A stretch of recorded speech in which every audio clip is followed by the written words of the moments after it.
मंडई हा कोणता पक्षी पिल्लू भेटला आहे काय माहीत नाही. कावळ्याच्या पाठी लागले होते, तर आता जस्ट कावळ्यांपासून बचावला गेला आहे हा पक्षी. बरोबर बघा कसं.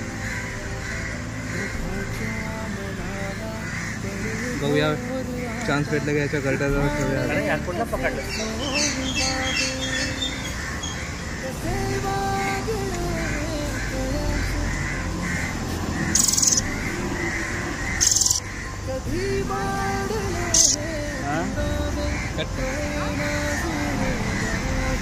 चिमणी पकडली, चिमणी सारखं.